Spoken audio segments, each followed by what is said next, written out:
And welcome back, everyone, to the Matinee Review, where two friends talk everything entertainment, such as movies, animated features, television shows, video games, cartoons, and comic books. I am Justin. I am Akili. How are you, man? I'm doing pretty well. To put a dose of reality to what we're doing this in the morning, so it's kind of a different side of the coin for me, but I'm feeling okay. Can you hear me sip my tea? Yeah, I'm feeling pretty good. I'm actually pretty excited about this episode after doing a little bit of the research and doing all that. I'm like, oh, we're going to have some pretty good talking points here. So I'm feeling good. How are you? I'm good. I apologize to anybody that hears a lawnmower in the background. It just seems that everything I'm doing right now, if the lawnmower isn't in the background, there'll probably be a jackhammer, anything possible to make it so that way it's difficult for us to record. Other than that, I'm fine. I'm pretty sure the jackhammer will actually be you just going outside and just being I'll just use a sledgehammer against the lawnmower. Like, let me fix this for you. It seems to be choking a little bit. Let me get that. But yes, no, I'm good. That's what's up. Yeah, and an okay weekend. It's not 100 and hell degrees here yet. It will be, but oh wow, you're gonna have a hot day. No, I mean not today, but the rest of the week seems to be in the high 90s. So fantastic. Yay. Sweet. Then I will not brag about how nice the weather will be here. Yeah, well, you don't have to. Yes. Should we dive into it? I think that the news is something that we should give a little bit of. We should inform. The news. Let's talk about the news. Let's inform them. Recently. Have you heard? Yes. All right. Yes. First up, what do we have, Justin? First thing we have at this point, we had some recent news about Michael B. Jordan. Michael B. Jordan. Yes, Michael B. Jordan, not Michael Jordan, not the basketball player. Ladies and gentlemen, we are talking about the actor Michael B. Jordan. Because Looney Tunes got that wrong in the new movie. I didn't see it, I just heard the joke, and that's pretty much all I need. I'm good. I saw the little clip of just that part, and they did it really well. It's really funny. Good. Well, yeah, at least they got that good. The rest of the movie, all I'll say is Ready Player One did it better. That's all I'll say. Okay. Yep. Perfect. Yep. That's all I need to know about it, too. Yep. But yes, Michael B. Jordan is going to be doing an HBO project that is going to, I guess, most likely make him Val Zod, a Superman from, I believe, Earth 2. Okay. If I'm wrong about that, oops. But, yeah, I'm all for it. Not to be confused with Calvin Ellis, who's the Superman of Earth 23, I believe. Sure, if not, oops. Yeah, Superman being portrayed by an African-American gentleman. I have a quick note. Did you know, you probably did because you know a lot of things like this, did you know that there's actually being penned right now from a writer named Ta-Nehisi Coates, and it's going to be produced by J.J. Abrams. There is a black Superman script, a Clark Kent African-American Superman script out there. Did you know that? I did, and a lot of people are upset about that. I mean, whatever. Just as long as you get a Superman story right, then do it. I'm not opposed to him being black. It just there's no reason why anybody at this point, other than being a racist douchebag, why you should be opposed to somebody being black and a favorite. My favorite superhero character is Superman. And I was raised with the Christopher Reeve movies. I was raised with the comic book character. And to see him become somebody other than who he is not going to shatter my life. Not at all. It's not going to make me go, I'm never going to read this comic book again. It's not going to make all the things that I enjoyed before suddenly burst into flames and disappear, and I can never have access to it again. It is an addition to the Superman lore. Bring it on. And I'm fine with it. But it just seems like they're probably going to be going with more of Val Zod than the African-American Clark Kent. There is a wonderful woman named Jamie Broadnax who writes, I think her column's called Black Girl Nerd. And she wrote a little essay and kind of, about black Superman and race in general. Mm-hmm. And she had an interesting thing here where she said her sources, when they asked Michael B. Jordan about this, he said he was disinterested in being in the conversation about a black Clark Kent when there's already a Val Zod or a Calvin Ellis, he can celebrate the characters that are already black. Right. And I thought that was a very nice statement from him. Yeah. I can definitely understand that. I mean, because we know the world we live in. We know the internet. We know that there's, like you said, there's going to be people out there. What? Clark can't be black, and it's just like, well, we're talking about fictional characters. Why can't they be whatever the fuck they want? Right. In a world where we have an alligator Loki, where it's just like, that's silly, and people are like, huh, that'd be cool. It's like, well, then why can't we just? I don't understand your problem with all this, and if you have a problem with it, says a whole lot more about you than about the actual product. So. Right. They also said that they were looking specifically for a black director for this project because they felt that J.J. Abrams might be a little tone deaf when it came to directing. And I'm like, I understand that. I mean, any opportunity to open up a door for black filmmakers and things like that is great. So, but J.J. strikes me as a guy who he would do his due diligence and treat it with respect if he needed to. But right. I understand. I also understand that statement. So. I think at this point, with what Ryan Coogler did with Black Panther, yes. Of course, if you're going to be going the either Val Zod or Calvin Ellis route, have a black director. Just absolutely. It is 100% going to be tone deaf. If we're just going to hire a white writer and a white director and a couple of white producers and tell the black story because we know all about that. We're hipping with it. Yeah, you're invited to the cookout. It's cool. Yeah.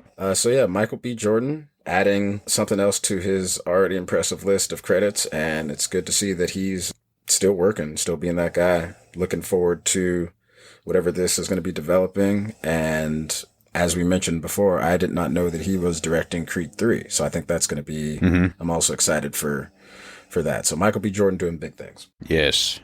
Next up, we have Vincent D'Onofrio possibly in Hawkeye. I'm saying possibly because everybody's saying, it's somewhat confirmed. I'm like, nah, pictures or it didn't happen. That's my thing. I'll believe it when I see it. But the Kingpin, Vincent D'Onofrio, might be coming to Hawkeye. So apparently this all stemmed from a Reddit from Marvel Studios Spoilers. I have it here. It says, do tell. We are excited to reveal that, according to our verified sources, Vincent's Kingpin is going to make his MCU re-debut in Hawkeye this year. The source indicated that Daredevil was also supposed to make his MCU re-debut in Hawkeye alongside his role in Spider-Man No Way Home, but scheduling for Hawkeye didn't work out. Kingpin will instead be filling that void. And then what also got people up in a huff is that Vincent D'Onofrio himself liked a tweet that rumored his return, but then went and unliked it. So it's this story is getting a little bit of buzz, and since then it's been a little tight-lipped. But yeah, that's hilarious. I like that. Oh wait, I might be giving this away. Shit. No. Right. Then if he's thumbs upping things and then suddenly taking it down, that doesn't sound like he's denying anything. That's for sure. I mean. Yeah, I would think that he liked it, and maybe somebody gave him a call like, hey, Vincent, you want to not do that, please? We're not telling you what to do, but don't do that. Right.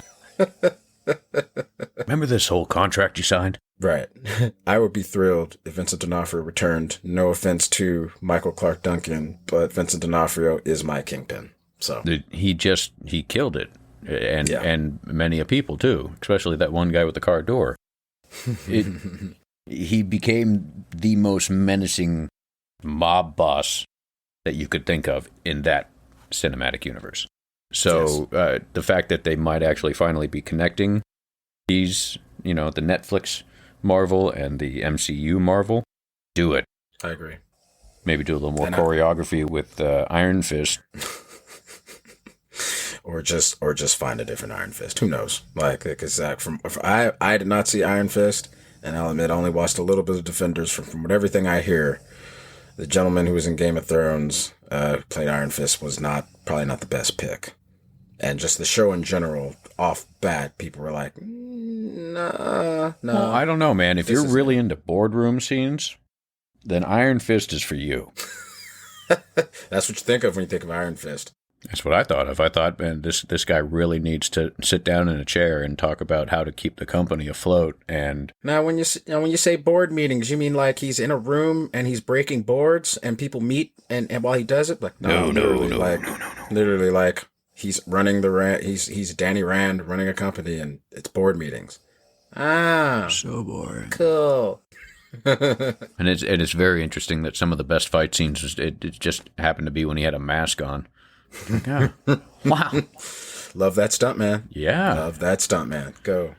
Yes. I would love for Charlie Cox to show up. Charlie Cox is no offense to Ben Affleck, but Charlie Cox is my Daredevil. So I would love to see Charlie Cox reprise his role in the MCU as Daredevil because that Daredevil show was fantastic. Absolutely. I enjoyed every single bit of that show. Yeah. So Yeah. that would be great news if that comes to fruition. If it is true, I cannot wait.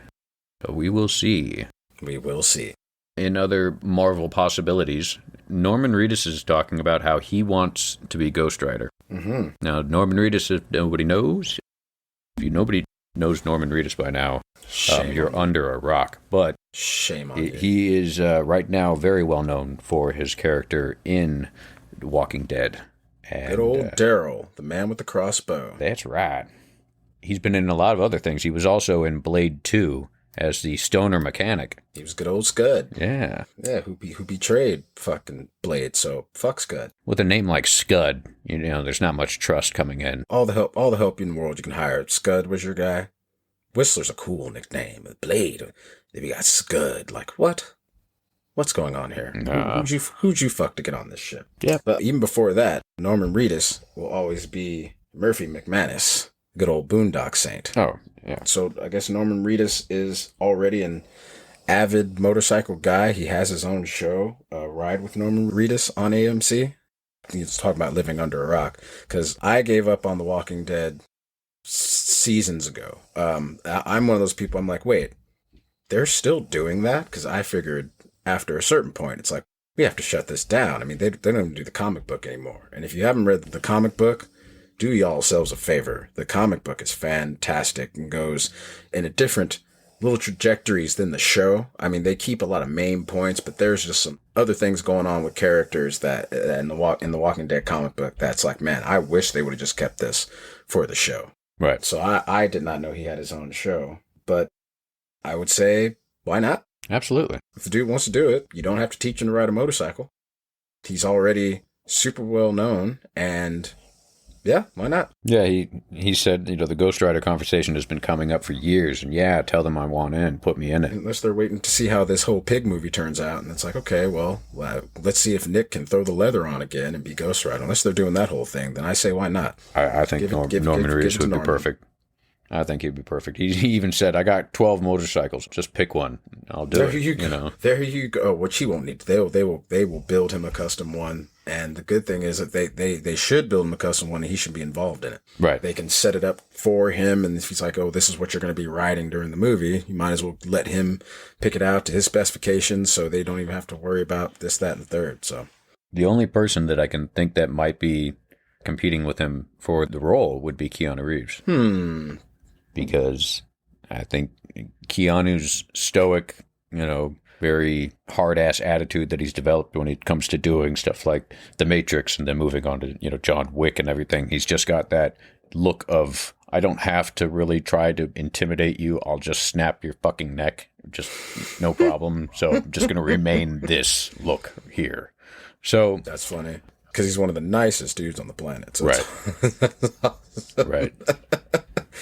Hey, if Keanu Reeves isn't busy doing John Wick 18, I say, sure, go for it. Busy. He would do both. That guy just doesn't stop if he doesn't have to. Norman Reedus has my 2 thumbs up. I mean, who am I? But I say give it to Norman Reedus. He has my vote. Damn right. For sure. Yes. Let's see. We were talking about Black Widow for our first episode. And yeah, remember that, y'all? Episode 1? So long ago. Remember then when we used to talk about who are you? But Black Widow will be dropping on digital August 10th, and it will be on 4K and Blu-ray and DVD September 14th. With 9 deleted scenes and a blooper reel.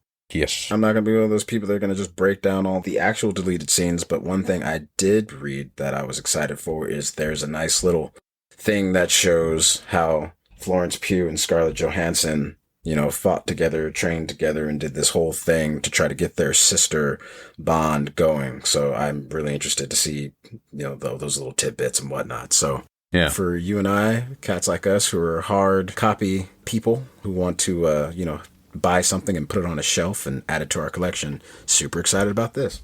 I am too. So far, no word on what any type of, special edition cases or anything like that might be coming, but that should probably drop within the next couple of days, I would think, because Best Buy, they just want to get those pre-orders in, and I also want to pre-order it. So can you guys hurry up? I want to know what it is. I need it. Thank you. I think it's worth noting too that Black Widow has made over $60 million on Disney Plus. Nice. So for people who are just like, yeah, I'm just gonna drop this 30 and watch it whenever, Disney looked at the bank account and went, hey, we're all right. Thank you. COVID is not stopping us, apparently. Yeah, very good. Can I add in a little small note on that? Something we just found out. Apparently, Deacon Frost, not so frosty. Remember episode 1? Mr. Stephen Dorff had a couple things to say about being embarrassed for Scarlett and how Black Widow was a video game movie and this, that, and the third. Turns out, Stephen Dorff was caught in a shit-talking period by the journalist, and sometimes happened, and he thinks his words were taken out of context. In fact, he is a friend of Scarlett. He wishes her well because he knows that she's a mother, so he wishes her all the best, and he said that he would love to come back and do another version of Deacon Frost in the MCU. He didn't say that. He did say that. I didn't read that part. I read all about the whole, they caught me at a bad time. It sometimes happens. I did not read that he was like, please bring me back. I'm sorry. No. Yeah, man. In case you guys are interested, not doing anything, I'm around. I imagine there's an agent somewhere that called him and said, hey, Steven, so... Yo, shut the fuck up. Here's the thing, bro. I'm actually trying to... they're making a new Blade, right? And we're trying to get you some money here. Don't you want to make $5 to $7 million? I don't know if you've been paying attention, but there's this whole multiverse thing happening. And they're just bringing in all types of people from before. So, you might want to shut the fuck up. I'm also reading the thing where he's just like, yeah, he wished Mahershala Ali the best with the Blade remake. Because the redoing Blade and Mahershala Ali, we did True Detective together, and he's an amazing actor. So I wish him the best with that.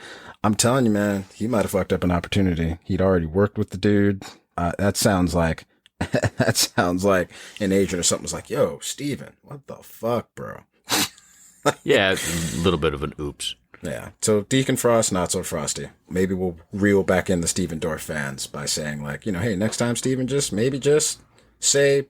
looks good. And he admitted he hadn't seen the movie. Nope, I haven't seen the movie yet. It's like, okay, bro. Stephen Dorff fans should not have any problems with us for commenting on his comments.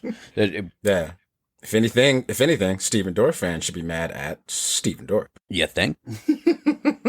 We didn't say it. We're just reporting it. But I just want to throw that in because that was just some new hot news because we talked about Black Widow, and that's something I literally saw like late last night, early this morning when I was doing the research, and I was like, well, look at that. So, all right. Moving on. Moving.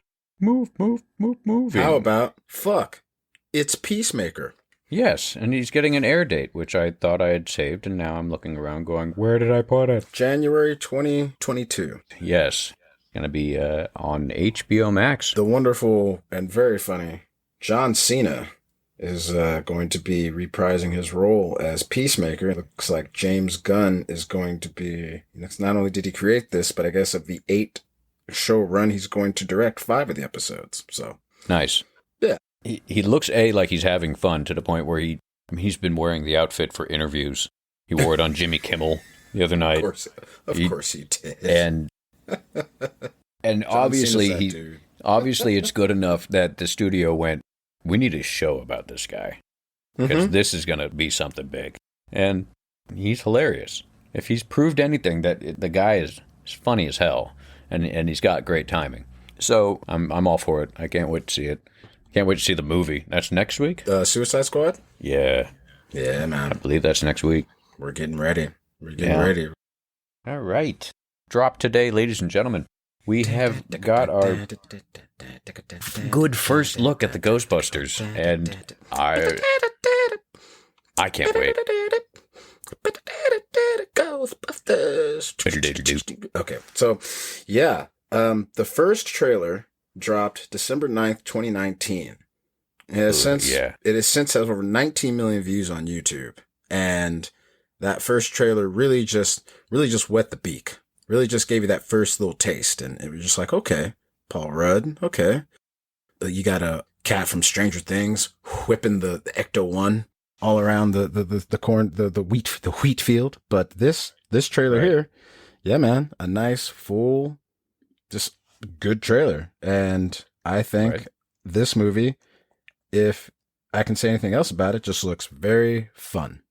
Yeah, it looks like a fun for kids and adults of all ages. Yeah, it looks like a fun continuation as well as a tribute at the same time. And I'm all for that, especially the final scene, or at least that final, I would say maybe 30 seconds of the trailer when you start hearing that old commercial. And then when they end it off with the phone number on the screen and then the phone call. The red phone picking it up or closed. It's just I got juiced. I got little goosebumps. Little goosebumpy. Where I was just like, ooh, that was and I knew because when I saw it's like Ghostbusters Afterlife, and I'm like, okay, what's gonna be y'all tagline? Because I know you're gonna end this trailer with something that people are gonna go, fuck yeah, and that did it for me. I liked how Finn Wolfhard was obviously in one of the mechanic jumpsuits, and he is sprawled out across the engine the exact same way that Dan Aykroyd was in the first movie when Sigourney Weaver comes walking in, and he just kind of turns his head around and looks, and he got the cigarette hanging out his mouth like he did for pretty much 90% of that movie. But it's the exact same way. So right when I saw that, I went, "Oh, that's the first movie." I'm already, right just from that shot, first movie vibes. So if he's going to do more of those things, it's definitely going to pull people in just for that quick throwback, that quick moment of just like being taken back to watching the first movie. And yeah, those are the things that you need for a continuation. Something that'll quickly take you back into that moment. They're going to press that nostalgia button a lot. And you're not upset about it, because I think they're going to do it in a way where it's just like, hey, y'all, remember this? I think it's going to be a little more subtle, little subtle ways. And I think that Jason Reitman's going to do a fantastic job. I think that this movie is going to propel. I mean, everybody already knows who Finn Wolfhard is, but I think for the people that don't know who the other kids are, I think that's going to propel them into that next echelon of like, oh, pay attention to these cats. And then Paul Rudd's just going to be Paul Rudd, the ageless wonder. And we're going to get to see some nice cameos. I mean, we already saw Annie Potts showed up in, the little thing. If your father, he couldn't even keep the lights on, and for those, she worked with good old Egon, and, so she knows it's, this is. I'm wondering if she ended up hooking up with Egon. Ghostbusters 1, they were really hinting that she had a huge crush on Egon. That big brain. So I'm just wondering if they ended up like maybe hooking up, and maybe that's actually her mother saying that, your father couldn't keep the lights on. It wasn't just like her friend saying, talking about her father. It sounded, to me more like she was talking to her daughter. Sure. Could be. I don't know. That could be. Every time I hear that kid's name, I'm like, there's some amateur dude going to motherfucker. Like, I had to cross that one off the list. If that's not a SAG name, then, that's a name I've never heard ever until now. You hear Johnson and all those other, the obvious ones. Names, the obvious ones. Yeah. Yes, but didn't Wolfhard. Yep. No, it's never really popped up. So I'm wondering if that was a SAG name that he just kind of went, saw a picture of a wolf, saw a picture of a brick and just went, Wolfhard. Boom. That'll work. First name, Finn. Done. Finished. Yes. Done. Yeah. Saw a shark. saw a shark and just like, I was just watching Jaws. There's a fin in the water. Yeah, fin, wolf, hard. What do you think? It just takes me back to a fish called What Wanda. do you think race? My name is Manfred Jensen. And then she pronounces it perfectly right after. Love that movie. Sorry, go ahead. I was just gonna. What do you think Ray Stantz has been doing this whole time? He's been running his shop. People have. Do you think he has his gear just tucked in the back? He's got to have other things that he was either making or they were making on the in between, just not at the bar. I don't know. If Spengler had the house and he's just been living out there in the middle of nowhere, obviously something happened to the point where they all broke up and went their separate ways. Well, it would have to be him dying, no? Maybe that's what. Or do you think the city just kind of ran them out? It's like, well, we don't really need y'all anymore. Y'all took care of everything. Well, I mean, look how they treated him, after the first one. It's like, thanks for your help, and then all of a sudden it's like, yeah, throw these guys in jail, and wait a minute, you did got what? Sued by this, that, and the third, property damage, all this yeah, stuff, so, who knows? Maybe they're all like, hey, thanks for bringing the Statue of Liberty in here. Can you move that frickin' thing? But I don't know what would make it so that way they're all broken up. Maybe it could have been Spengler's death, but what would have made it so that way he went and just picked that house in the middle of nowhere? Maybe he was reading all that maybe possible activity, spectral activity. I think it's a thing he knew that was going to happen. I mean, maybe it was a thing where it's like, so when we capture these ghosts and when we send them somewhere, they have to go somewhere. And they all maybe just collectively went to this random place, and Egon knew about it and was like, okay, well, let me set up this base and make sure that when this thing pops off, and it will, that they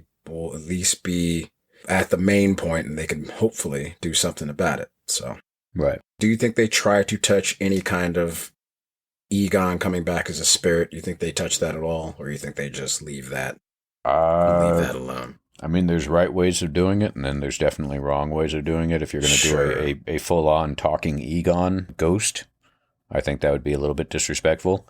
If you were to do a quick shot of maybe just kind of him kind of looking at the team, just, I don't know, maybe just using already used footage that they, was a behind the scenes or a cut out shot where you can put that in or something. I just say leave it alone. I say, keep him gone and maybe have a reference, we got all these guys. Why can't we just see him one more time? That type of thing, and then that's kind of a little life lesson. Facts. Do you think Janos comes back? From the upper west side? Yes, but why are you came? No, please. Pictures available in the gift shop. Oh God, just the one of the best created characters in cinematic history. How's the baby? You. Oh, but I would. But I would. Yes. You all right? Yeah. Do you want me to come in? Yeah, no. No. All right, I was just looking around, but I digress. If they bring him back just for a quick second, please. He's still just running the museum. Yeah, I don't know. Having them all come back is hopefully what they have done. So way excited for this than I was for the, hey all, we redid Ghostbusters, but it's all ladies. And no offense to the ladies, but I was just like, just in general, like, It didn't land. It just didn't land. And also having Bill Murray come back as a completely different character. I sat there and just went, well, this is a complete and utter parody. Yeah. It's a cartoon. It's a 2-hour Saturday Night Live skit. Yes. Yeah, exactly. And I just, at that point, I went, oh, okay, well, it almost feels bad that it's next to the other Ghostbusters movies, but it still says Ghostbusters, so put it there. But yeah, Ghostbusters, everybody's going to be in theaters, supposedly only in theaters, because it's Sony, Thanksgiving. Cool, man. Was that the news? I believe that is the news. Or do you have or are you going to pull a rabbit out of the hat and be like, well, hey, Kills, I saved this for you. Boom. Yep, Spider-Man trailer. Boom, here it is. Motherfucker. Cool. Well, that was the news. Thanks for listening to the news. Sweet. Brought to you by the helicopter that just flew over my house. Good God. Fly any lower? Slow down, you damn whippersnappers.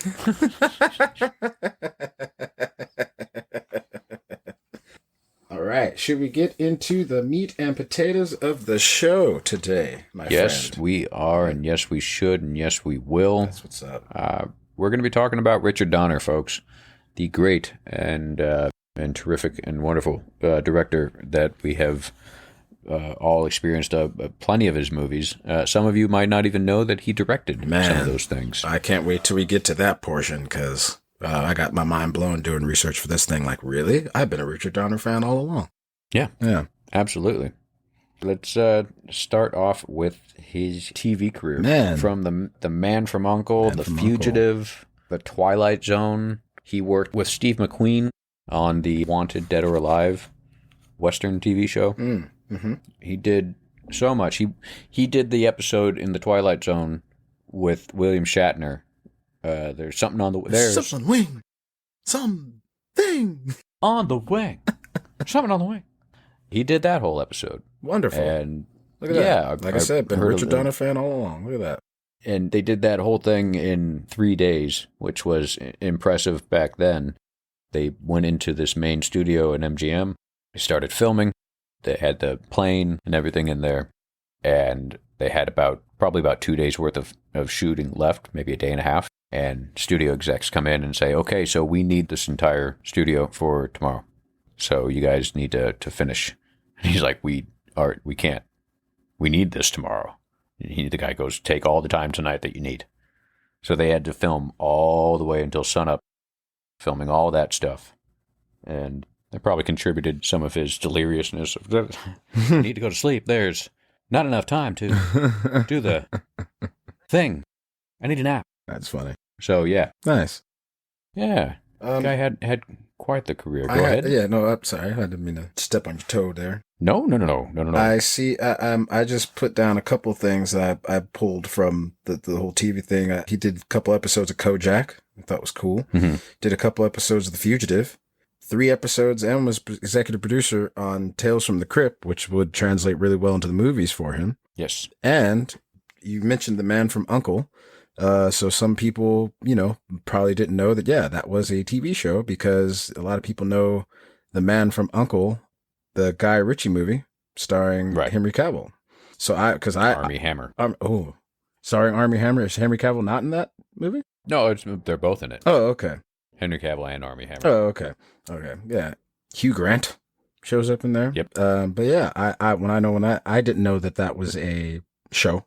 And then when I was doing research, I was like, oh, Richard Donner worked on that one. Mm-hmm. So look at that.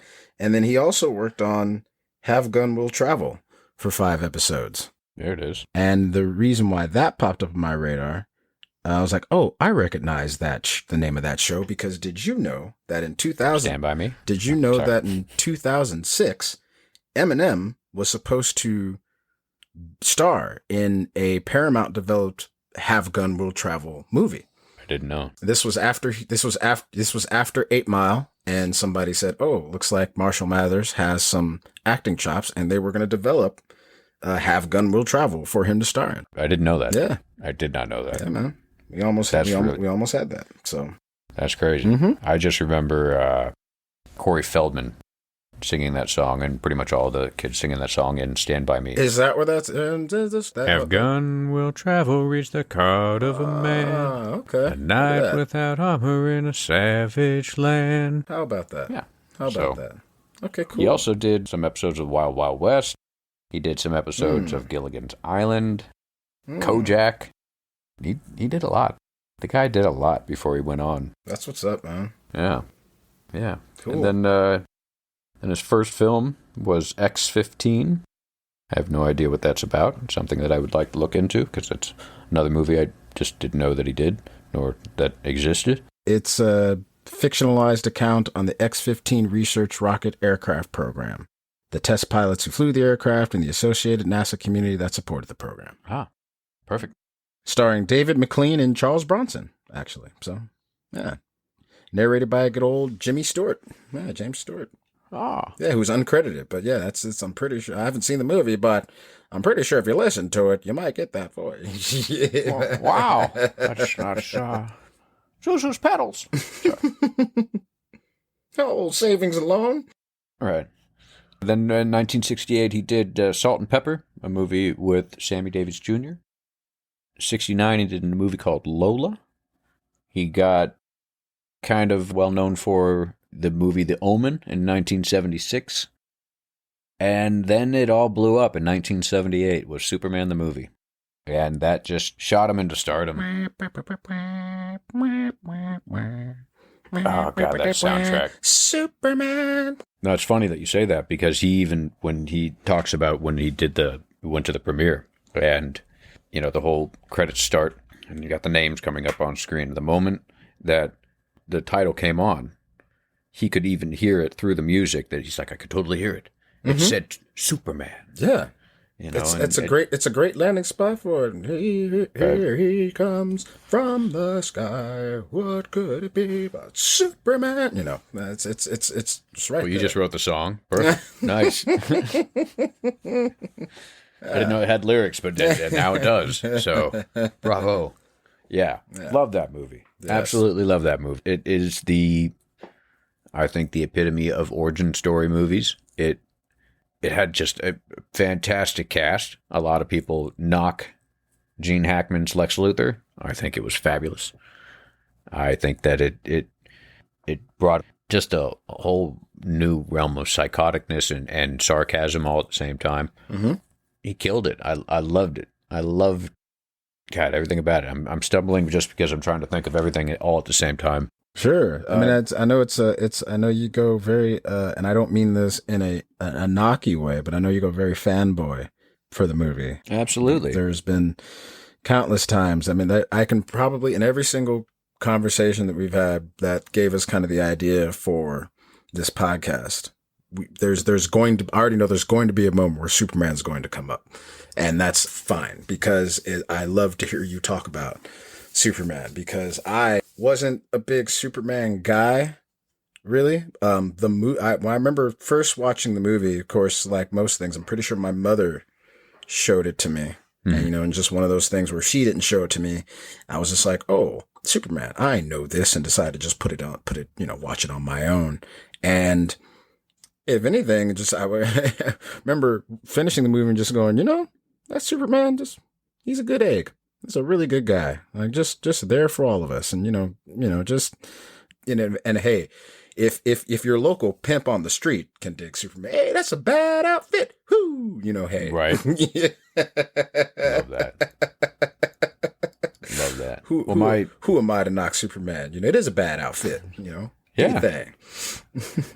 I'm sure my first experience with Superman was Superman the movie on VHS. My mom's friend, who I call my aunt, would make copies from Laserdisc to VHS. So I just always remembered the black videotape cassette with the white strip, the handwritten Superman on it. Nice. And I don't remember seeing it in the theater, but my mom told me that my first movie theater experience was with Superman 4, The Quest for Peace. And Christopher Reeve has always been just the perfect Superman. It's hard to top that. Henry Cavill looks great. Henry Cavill, I'm sure, can do a fantastic job with a good enough script. And I'm not really knocking too much of Man of Steel and Batman v Superman. I thought Brandon Routh actually looked the closest to the Chris Reeve Superman that we would get. Like everybody shits on Superman Returns, as maybe a few people should, but I think just if you're talking about the look, I was like, oh, they picked a decent looking dude. Like, I get it. This does remind me of the Chris Reeve, Superman. So yeah. It was, as far as doing a tribute to, a love letter to the original Richard Donner and Chris Reeve Superman, and it worked in that aspect, but it just didn't have what we needed it at this point. And it was to see Superman punch somebody in the fucking face. And it just, there was some other things in it that it just didn't land right. But it was still, I enjoy that movie. Superman, there's nothing going to top Christopher Reeve's Superman. Speaking and like I said, if they don't make another Superman movie, or they do make another Superman movie and it's not good enough, it's not going to make the other movies disappear. They still exist. So if, for anybody who doesn't like something that's new or remade, don't worry. You can still watch the original shit or still read the original stuff. Just calm down a little. It's going to be all right. In doing my research for the... Calm down. It's going to be all right. Calm down and soldier on. Right. You're such a calming voice in these troubled times, Jay. I try to be. You make me feel good. In doing some of my research for this, a couple things struck out at me. We talked about Christopher Reeve. The casting of Superman, or trying to find the person to be Superman. The list is incredible. Let me just read you some people. Oh, yeah. Robert Redford was offered a large sum, but he felt he was too famous. Burt Reynolds turned down the role. Sylvester Stallone was interested, but nothing came of it. Paul Newman was offered the choice of roles as Superman, Lex Luthor, or Jor-El. He turned down all three. Bruce Jenner auditioned for the role. Patrick Wayne was cast but dropped when his father, John Wayne, was diagnosed with stomach cancer. Both Neil Diamond and Arnold Schwarzenegger lobbied hard for the role but were ignored. James Caan, James Brolin, Lyle Wagner, Christopher Walken, Nick Nolte, Jon Voight, and Perry King were approached. Chris Christopherson and Charles Bronson were also considered for the role. Warren Beatty was offered the role but turned it down. You left out a gem. Did I? Yeah. Ooh, you would know. Dustin Hoffman. Oh boy, look at that. Can you imagine a Dustin Hoffman Superman? I mean, you can go back. Can you imagine a Christopher Walken Superman? I can imagine a Christopher Walken Superman over a Dustin Hoffman Superman. Christopher Walken back in the day, and no offense to Dustin Hoffman, but just didn't sound like Dustin Hoffman. I mean, Dustin Hoffman, Captain Hook, yeah, get it. Oh, I can hear Lord. it. It's perfect. That voice, best great. Captain Hook ever. I will fight you. I will fight anybody. Best Captain Hook ever, Dustin Hoffman. But you know what I mean? Like when Dustin Hoffman starts to yell, and he kind of goes off into this, we gotta make sure. And it's just that huge, that really high pitched panic. Yes. Nah, that's not Superman. Sorry, and not to mention the guy's probably like 5'2". So let's really think about what Superman is. And no, not only that, but one of the producer's wife's dentist was offered an audition. They even have it on film. Oh boy. Yeah. Oh boy. And then a couple other things I saw where I was like, I did not know this. Dustin Hoffman previously, he also turned down Lex Luthor apparently. Oh. Yeah. See, I could see that. Yeah. But and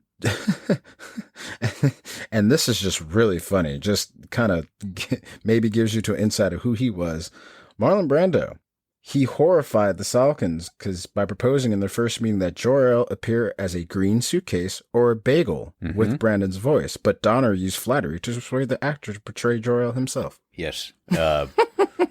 Francis Ford Coppola. A green suitcase or a bagel, Justin? Right. When I first heard that, I went, well, there's something wrong with that man. But Francis Ford Coppola had warned Richard Donner. He said, look, he's going to challenge you. He's going to see how thick-skinned you are when it comes to certain things that he'll say or ideas that he'll give.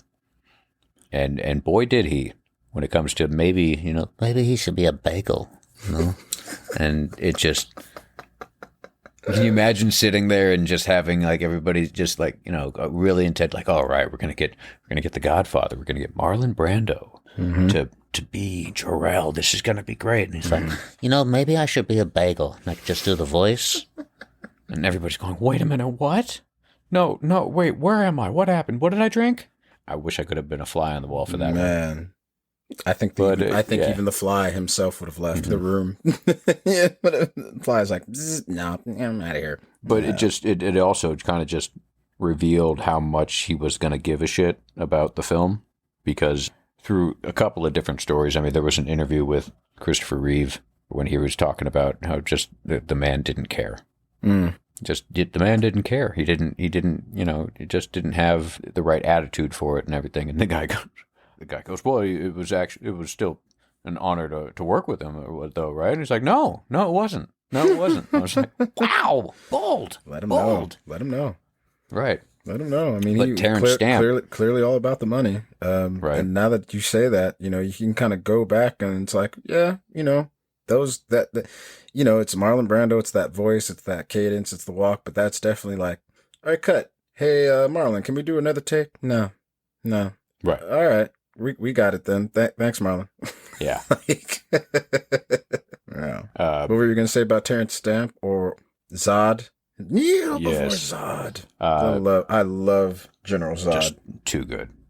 Terrence Stamp is the guy. He's the guy. You want a good Terrence Stamp movie? See The Limey. Okay, I'll write it down. Yeah, that's a good one. Oh God, Zod. Zod. Yes. I win. I always win. It was the day of filming the big opening scene that you see in Superman the movie, where Zod and his two minions are being put on trial for their crimes against Krypton. And it's Krypton. Krypton. The planet Krypton. Krypton. Yes, the planet Krypton. Nobody told him. That's good. It's a good Brando. Thank you. Nice. I try. Nice.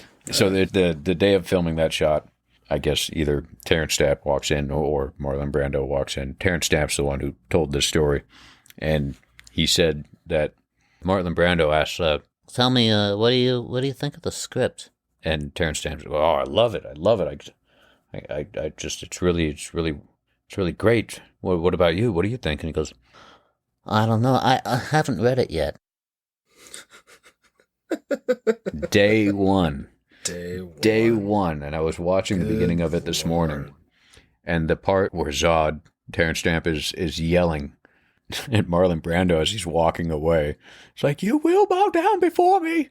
And I'm thinking the entire time that he's just thinking in his head, "You motherfucker, you haven't even read the script and you're getting paid like $2 million. Get it out. Like all of that right there was that morning's conversation. Like, you haven't read the script yet? All the motivation he needed. Yeah, right there. It's There like, it is. you are getting paid all of this, and what? Yeah, Like the guy probably was rehearsing that like nobody's business. Just read it every day. Took it to the toilet. Took it to the shower. Took it in the car. Everything that he had, just took that script with him, and he just kept it there, and he kept rehearsing. And Marlon Brando shows up day one, makeup and everything. Well, I haven't even read the script yet. And you're just like, what's going on here? Like how And it's like, yo, bro, like he's not even the main baddie of that movie, and it's just like, what do you mean you haven't read the script? What are we talking about? Right. Like, oh my Lord. That's right. Well, again, Marlon Brando was that guy, I guess. Yeah. He was that guy. Cause I also see he turned around and sued the Salkins because he also felt like he didn't get enough or wasn't pivotal. And that's why we're like, okay, when we make this second one, then we're just going to use these random clips you already have. We don't need you, Marlon. Thank you.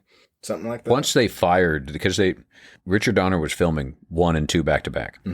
There was some controversy between the Salkinds and Richard Donner. So he kept that as quiet as possible from the cast. And they were getting to the point where they absolutely ran out of money. It just went over budget. They completely ran out of money. They couldn't continue filming. So they said, okay, let's put out Superman 1 and see how it does. And it was a hit. It absolutely blew up. And then they fired Richard Donner. They brought in Richard Lester, who was also the director of Superman 3, and Richard Lester ended up going back and reshooting more than I would say half the movie. And at that point, when they fired him, they said, okay, we'll just still use most of the existing stuff. And then Marlon Brando said, no, you can't use mine. You can't use my stuff. And that's where I believe he sued them. So then they just used the actress that played his mother for those shots and refilmed all that stuff. Even Gene Hackman didn't return for the reshoots. So a lot of the stuff that you see with Gene Hackman is either far away or from behind. Yeah. And so all the stuff that you see that's actually his face is all Richard Donner's stuff. Nice. And then the other stuff is just a stand-in, wearing the outfit and wearing a wig. Yeah. Cool. Superman the movie. Superman the movie.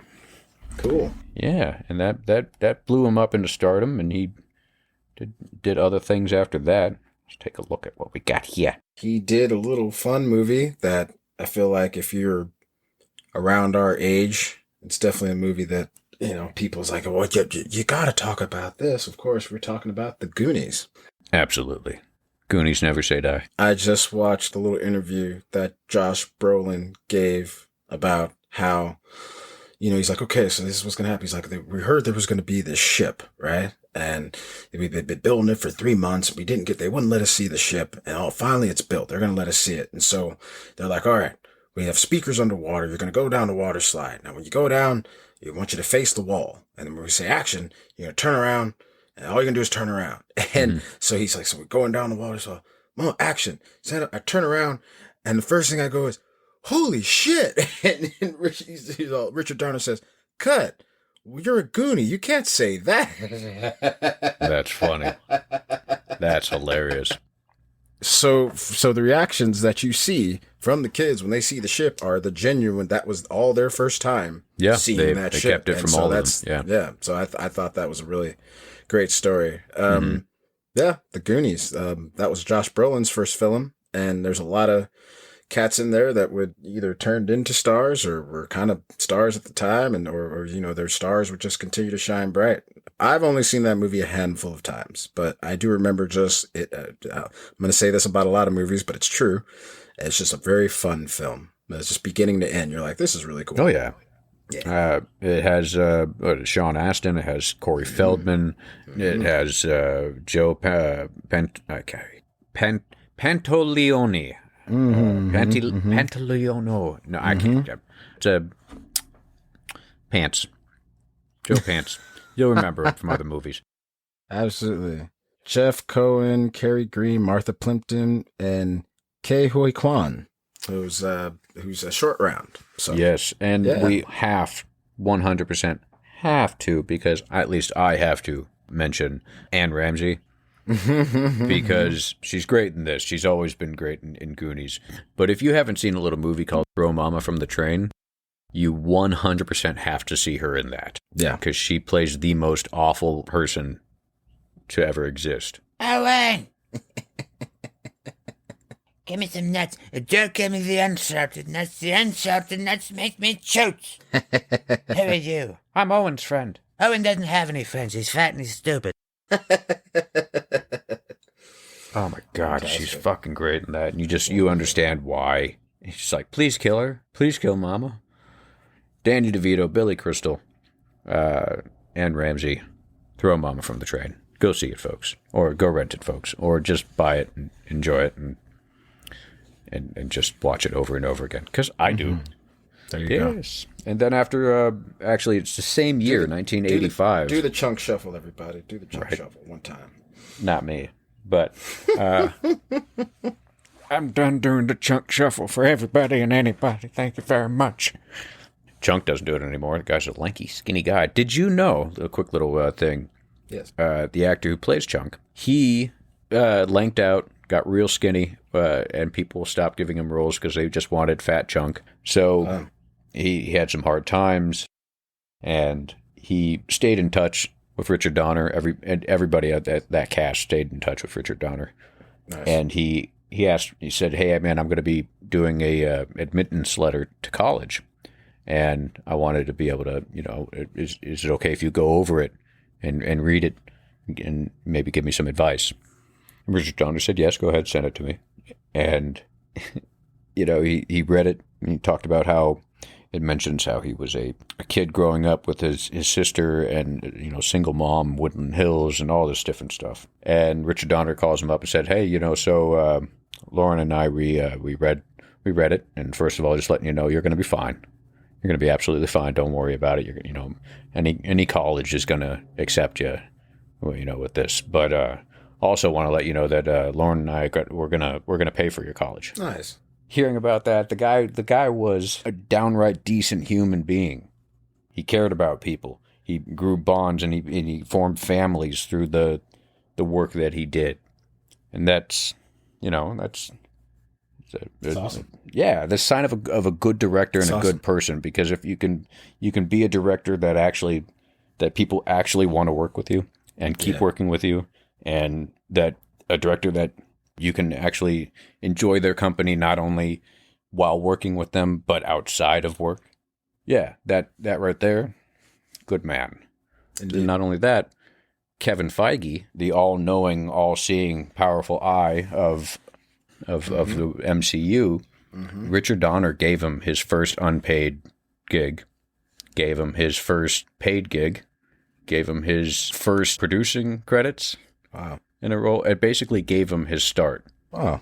And that's the reason why we have these movies that they are today, because he had the example of Richard Donner's quality and character when it comes to working with people.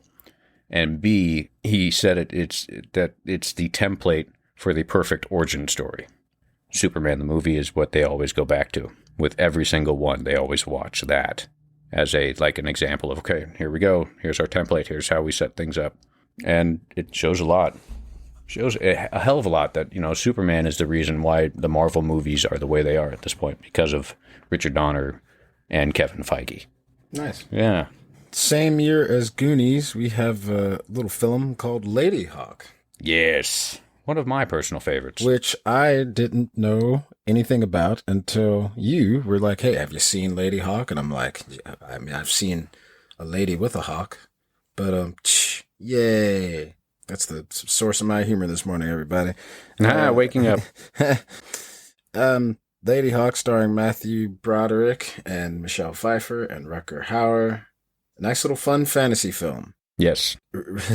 I made the joke to you. I'll tell to say it here. Just Matthew Broderick basically being Ferris Bueller, but in a in a fantasy epic, but knocking out a little parkour, running away, getting into shenanigans, and stumbles into this couple. Yes. Yes. Well, I'm going to say spoilers ahead. Oh, for But sure. when it comes to this movie, we are going to do a little bit of spoiling. And if you haven't seen it, watch it. So that way it's not spoiled for you, and then come back and listen to this. Because it's a story that you don't want the twist spoiled for you at the beginning or / middle. But it's fun. Rutger Hauer is great. Michelle Pfeiffer, I believe she was about 30 or 31 when she did that role. Looking smoking hot, as always. And good old Matthew Broderick, Ferris Bueller. I don't know if he had done Ferris Bueller or not for that, but guy was great. Just everything he did was great. It's constant conversations of talking to God. Yes. Lord, it's kind of almost like kind of narrates you through his what he's thinking as he's doing things. Lord, Right. And at that point, probably the only thing that's keeping him sane, because he doesn't have anybody else to talk to, so he figured, okay, the best person I can talk to is, I'll talk to God. I have my faith, so that way I'm never alone. I can always talk to him. And it just shows, how much of I wouldn't say a hypocrite when it comes to some of the things he does, but, like he said, it's like, if you get me out of this, I promise I will never steal another cent again, or another coin, or I'll never pickpocket. I'll never pickpocket yes. again. And then he does, and he goes, I know that I had just said what I had said, but we both also know how weak-willed I am. And yeah. So It looks like he had already done War Games. Okay. And so he had Lady Hawk, and then Ferris Bueller came out the next year in 86, if Lady Hawk came out in 85. So there you go. yeah. His star was on the rise then. Yes. So yeah, Yes. He wasn't actually even supposed to have that role. I guess originally it was supposed to be for Sean Penn, Yes. and he was not able to do it. Yes. And the role of the bishop, which was very interesting. The actor who was in Jumping Jack Flash and It's John Wood. John yeah. Wood. I almost said James Yeah, Wood. John Wood. John Wood. It was originally supposed to go to Mick Jagger, and Fox said no. I could not, and I could not imagine at the same time. I could perfectly imagine Mick Jagger doing that role. It just would not be the same. It's funny in a nice little kind of like things coming full circle. Where you talk about Sean Penn, you missed a gem for who also was considered for the role. Who? Dustin Hoffman. Jesus. I mean, I can see that, but The role of the pickpocket was offered to Sean Penn and then Dustin Hoffman before Donner decided to go with Matthew Broderick. wow. Yeah. And then Kurt Russell was originally going to play Navarre. The captain of the guard, Navarre. But I guess he pulled out during rehearsals, and just like you told me, it's because he missed Goldie. Yes. Yeah, Old that's Kurt that's Russell. what Lauren Schuller Donner said, his wife and partner in pretty much all these movies since Lady Hawk. She had brought Richard Donner, on for the movie, and about 2 weeks into pre-production and everything like that, she had gotten a divorce with her husband, and that had made things a little hard. Later on into production and everything, she ended up moving into this big house that Richard Donner was living in to film it. And then they ended up just, as she said, he ended up pouncing, and here we are 34 years later, and that was about 5-6 years ago, maybe more, that they did that Academy, I guess, tribute to Richard Donner. So, yeah, they had met on the set and partners in crime. Nice.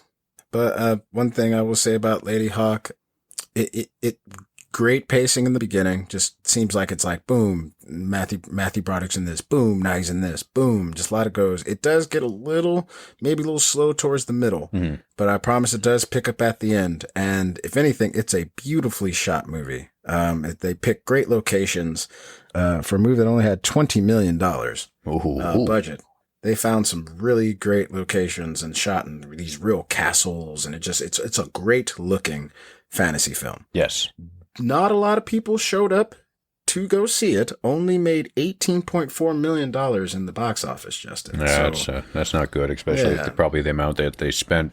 I don't know if they're doubling the movie's budget. You know, the way that they do now, whatever you make, spend on the movie is what you're going to spend on advertising. I don't know if they were doing that then, but not even making your money back and also doing advertising, whatever advertising they were doing back then, that's not good. So, but it got a cult following at, not as big of a cult following as, other movies, but it got a following afterwards. Or once it came to VHS, that's when it really started blowing up, as did a lot of movies back then. Sure, yeah. People would just skip it, and it's not one of those movies that lasted for like a year and change in the theaters.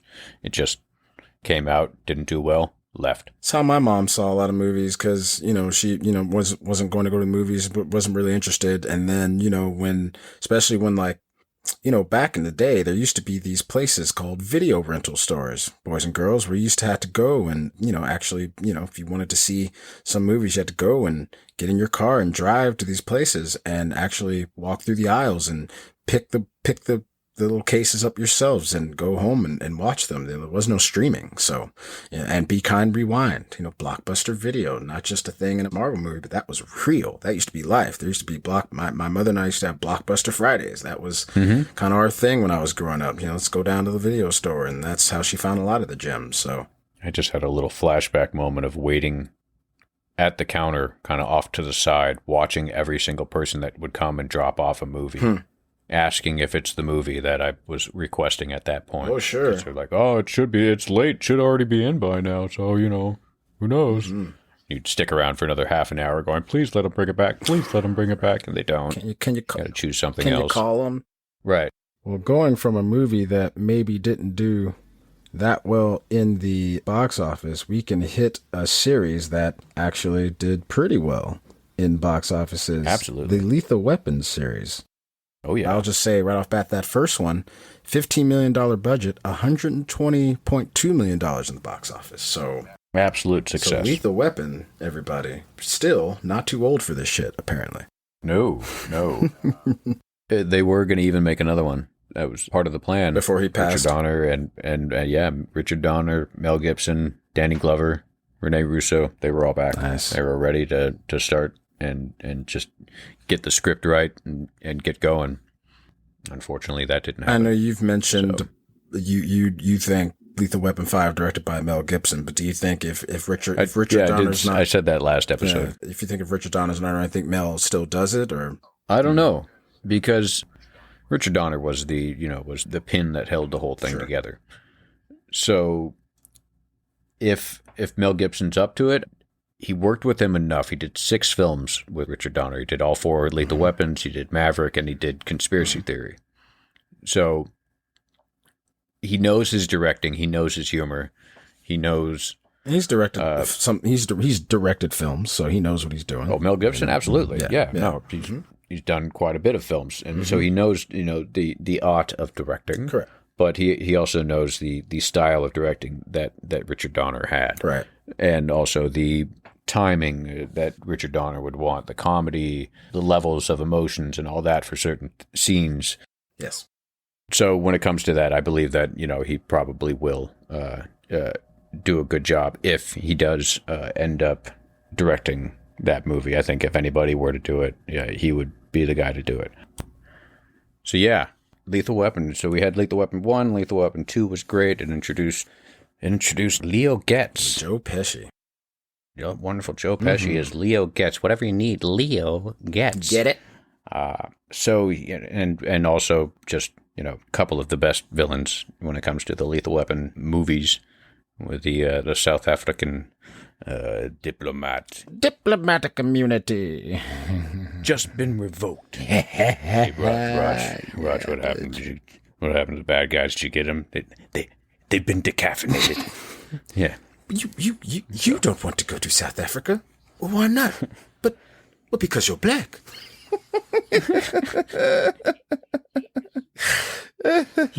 He is. You are. Like they just discovered. Oh, yeah. Of course I'm black. That's why I want to go. Free South Africa, you dumb son of a bitch. You dumb son of a bitch. Yeah, man. Love it. And then go on to Lethal Weapon 3. Not the best villain, but it's still a good movie overall. I enjoyed it. Brought us Rene Russo's character. Yes, a girlfriend / love interest that actually does not die. Right.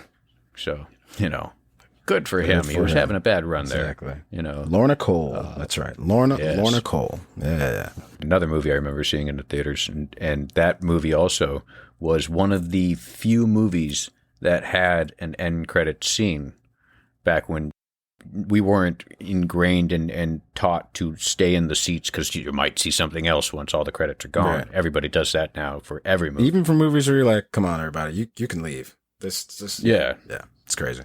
it's just a rom-com, guys. It's like, you're going to be all right. It's like, But maybe she'll come back from the dead. Go home. No, she's dead. Yeah, Go home. remember, it's okay. That's the whole point of this. Right. Yeah, go cry. Then we had Lethal Weapon 4, Yes. which gave us the villain Jet Li. Jet Li. Hua Sing Ku. Yeah. And we got to the point where Mel Gibson's character, Riggs, was too old for this shit. Man. And Yeah. was not able to pull things off. Riggs' character was supposed to be about 50 at the time. Something and like he was just turning 40. So, that's acting. Yeah. But and we also got Detective Lee Butters. Good old Chris Rock. We get this really great scene from Joe Pesci. Oh, so who's the perp? Oh, I'm a perp? Well, you see the black man in the back of a car, you all of a sudden think it's a perp. You see the badge? Check out the gun.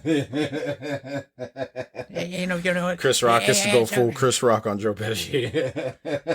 Just calm down, okay?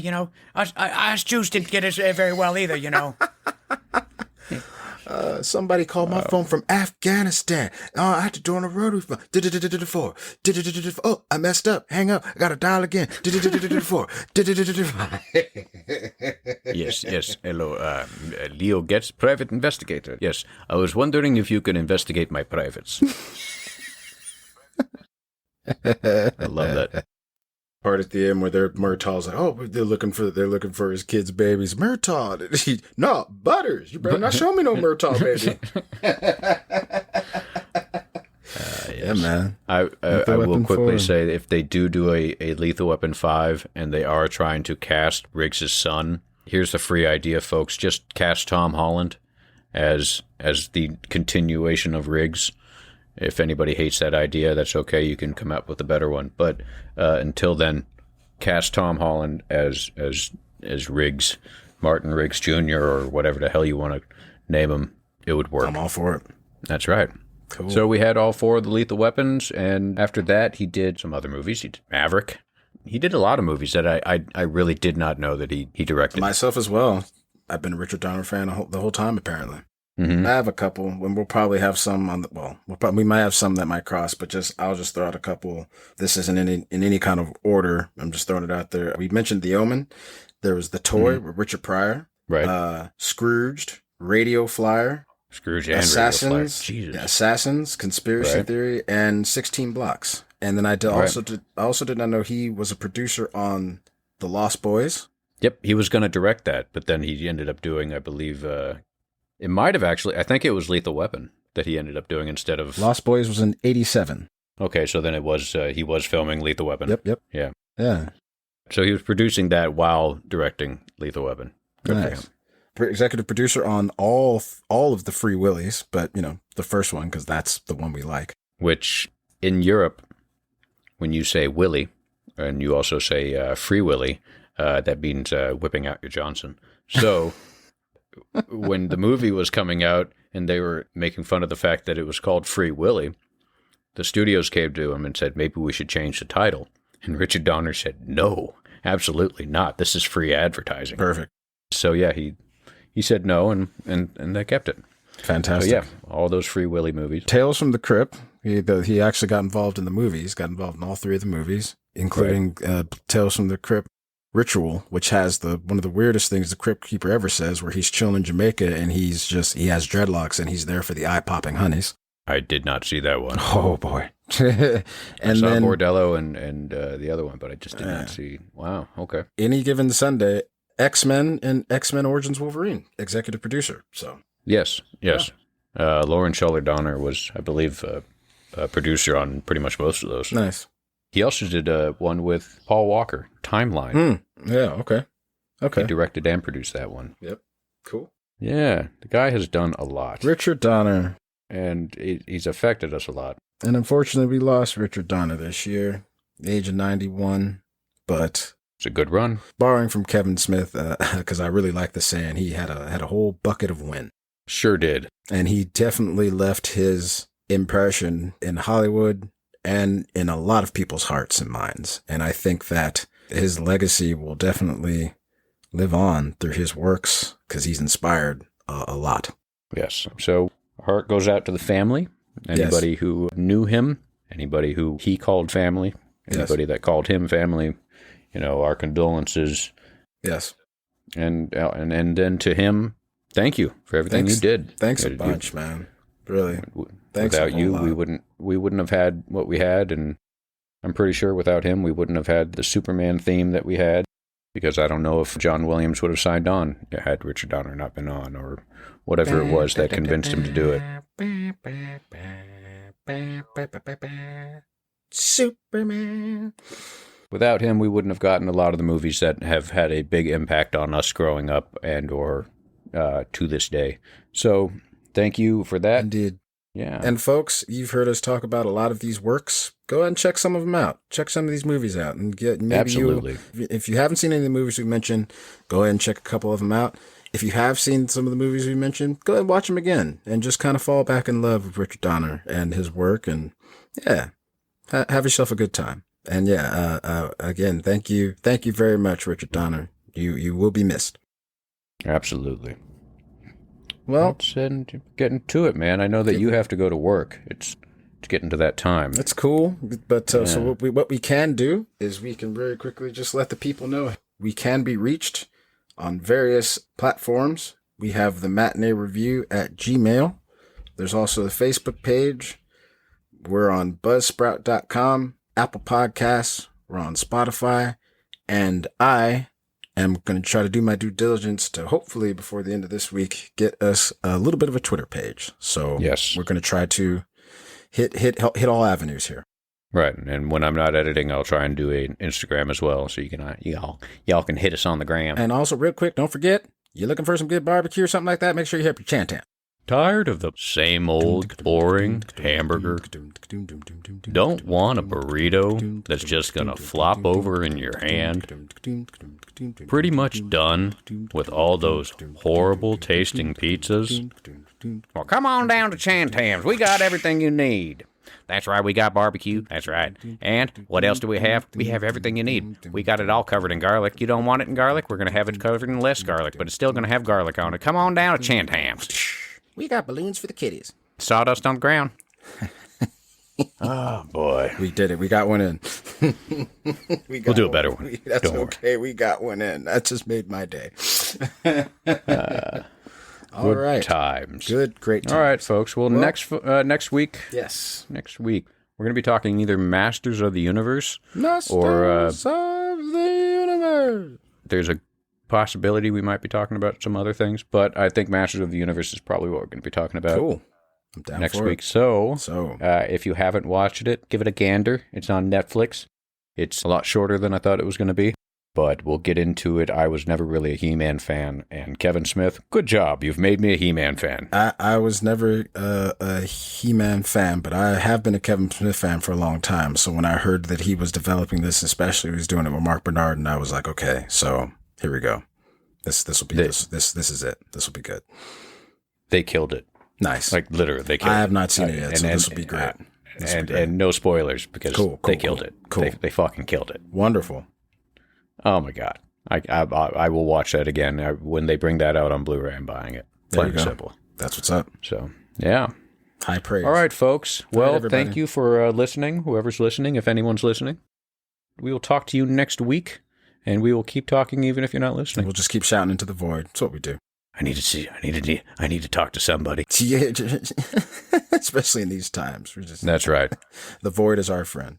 Can you be my friend too? And thank you for doing this with me, my man. I don't thank you, but I should, it's like, hey, thank you for going on this journey with me. It's nice. Couldn't think of a better co-host. There you go. That's right, man. I guess I just miss my friend. Well, hey, we will see each other again. For sure. All right, That's everybody. right. All right, man. As always, y'all take care, love each other, be safe, and That's right. yeah. I am Akili. I am Justin. We'll see you next time. Take care, folks. Peace.